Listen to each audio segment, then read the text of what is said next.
ही गिरने लगे तो इसका मतलब क्या है? Gold has suffered its sharpest fall in more than 12 years. क्या मार्केट को अब गोल्ड पर भरोसा नहीं रहा? Central banks are selling. Get out before it goes lower. Gold के गिरने की पहली बड़ी वजह है यूएस डॉलर का स्ट्रॉन्ग होना। तीसरी बड़ी वजह है तेल की बढ़ती कीमतें। यानी गोल्ड की गिरावट सिर्फ एक वजह से नहीं आई। इन सब ने मिलकर गोल्ड को नीचे धकेला है। जब मार्केट में इनस्टेबिलिटी बढ़ती है दोस्तों, तब लोग सोना खरीदते हैं। सदियों से गोल्ड को एक सेफ हेवन माना गया है, लेकिन अब सवाल उल्टा है। अगर सोना ही गिरने लगे तो इसका मतलब क्या है? क्या मार्केट को अब गोल्ड पर भरोसा नहीं रहा, या फिर ये आने वाले किसी बड़े इकोनॉमिक शिफ्ट का कोई एक सिग्नल है? 2025 से मार्च 2026 तक गोल्ड की कहानी सिंपल नहीं थी। ये सिर्फ तेजी की कहानी नहीं थी दोस्तों, ये थी तेजी की, उम्मीद की और फिर अचानक एक करेक्शन की। जनवरी 2025 में 24 कैरेट गोल्ड लगभग 78,000 पर 10 ग्राम था।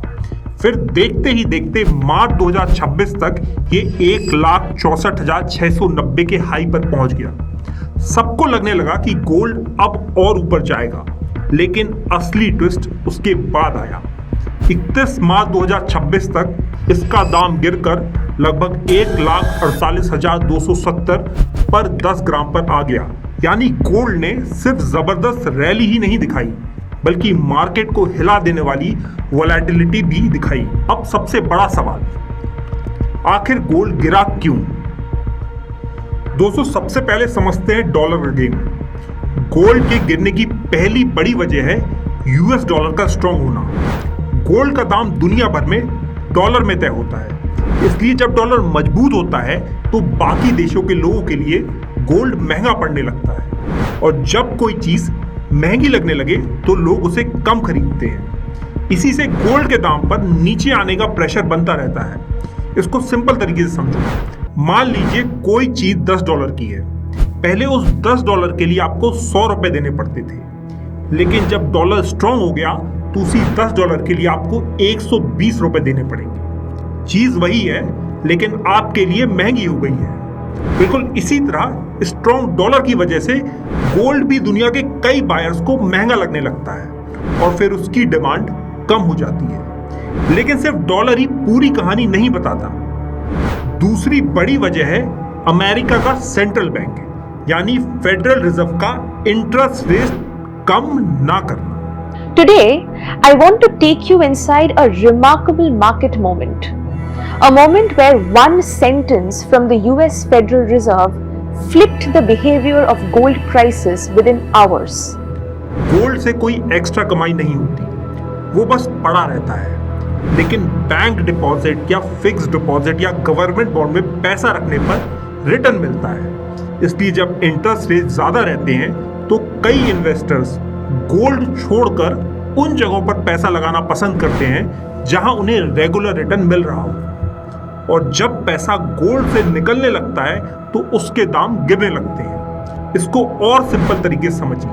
अगर आपके पास 100 रुपए हैं और आप उन्हें गोल्ड में लगाते हैं तो वो बस वैसे के वैसे ही पड़े रहेंगे। लेकिन अगर वही पैसा बैंक एफडी या गवर्नमेंट बॉन्ड में रख दिया जाए तो कुछ समय बाद उन पर थोड़ा एक्स्ट्रा पैसा मिलता है। इसीलिए हाई इंटरेस्ट रेट के दौरान कई लोग गोल्ड के बजाय रिटर्न देने वाले ऑप्शंस चुन लेते हैं। अब आती है तीसरी वजह। ये थोड़ी इनडायरेक्ट है लेकिन बहुत पावरफुल है। तीसरी बड़ी वजह है तेल की बढ़ती कीमतें। जब दुनिया में खासकर मिडिल ईस्ट में टेंशन बढ़ती है तो क्रूड ऑयल महंगा हो जाता है।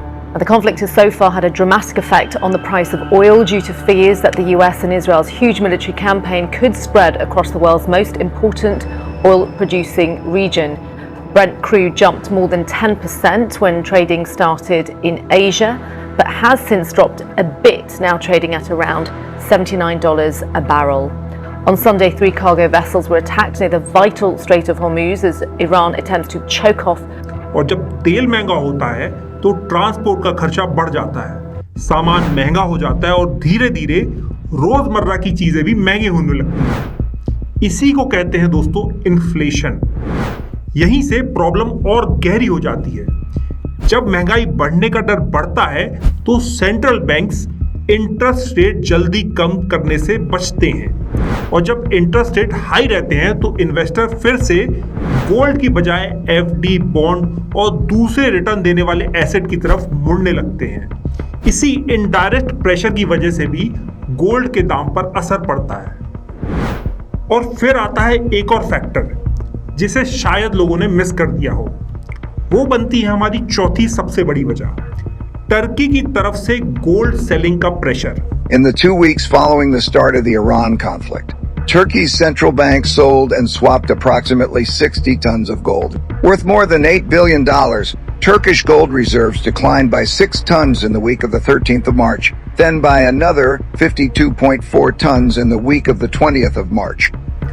मार्च 2026 में टर्की के गोल्ड रिजर्व एक हफ्ते में लगभग 50 टन गिरे हैं। मतलब टर्की ने करीब $3 बिलियन का गोल्ड बेच दिया। जब मार्केट में इतनी बड़ी क्वांटिटी में गोल्ड बिकने की खबर आती है तो इन्वेस्टर्स को लगता है कि सप्लाई बढ़ रही है, और जब सप्लाई बढ़ने का डर होता है तो गोल्ड के दाम पर बिकवाली का प्रेशर और भी ज्यादा बढ़ जाता है। यानी गोल्ड की गिरावट सिर्फ एक वजह से नहीं आई है।